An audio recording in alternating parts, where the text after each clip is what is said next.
Votre cerveau vous joue des tours. Entre illusion et perception, nous sommes sujets à de nombreux biais sélectifs. En tant que futur enseignant, il est alors fondamental de les comprendre pour mieux les connaître et même les éviter dans nos futures interventions. Attention, concentrez-vous et retenez la carte de votre choix. Faites attention aux détails, c'est important. De mon côté, je vais retirer la carte à laquelle vous pensez. Voyez-vous votre carte?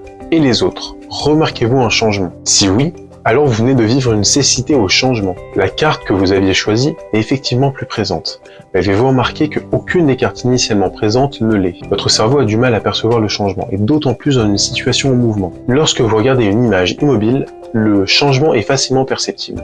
Mais lorsque la situation est animée et en mouvement, le changement est extrêmement dur à percevoir. En 1995, Blackmore et son équipe donnent la cause physiologique de la cécité au changement. Ils qualifient alors la mémoire transacanique oculaire de pauvre. Pour simplifier, l'œil humain perçoit le mouvement comme une succession d'images. Vous visualisez alors la totalité de la situation et n'en percevez pas les détails changeants. Cet effet est tout à fait transposable au milieu de l'enseignement et plus particulièrement de l'EPS, car l'EPS met en avant cette volonté de mouvement. Passons au biais suivant. À l'inverse, la cécité d'inattention est plus comparable à l'effet tunnel. Dans une situation avec un flux d'informations trop important, vous choisissez consciemment ou inconsciemment de focaliser votre attention sur une seule tâche, au détriment de tout le reste de l'environnement. Ce phénomène peut intervenir lorsque vous vivez une surcharge émotionnelle trop importante, par exemple liée au stress. L'université de la Harvard Medical School a demandé à 24 radiologues de jeter un œil sur des clichés d'une radio des tissus pulmonaires.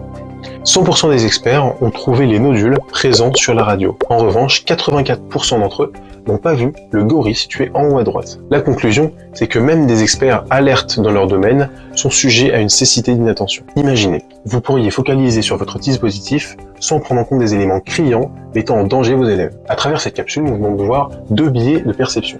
Prenez-les en compte et ne vous faites pas avoir sur le terrain. Lutter contre ces biais passe par un travail personnel, qui passe par la gestion des émotions, la construction d'une sécurité émotionnelle et surtout une posture professionnelle.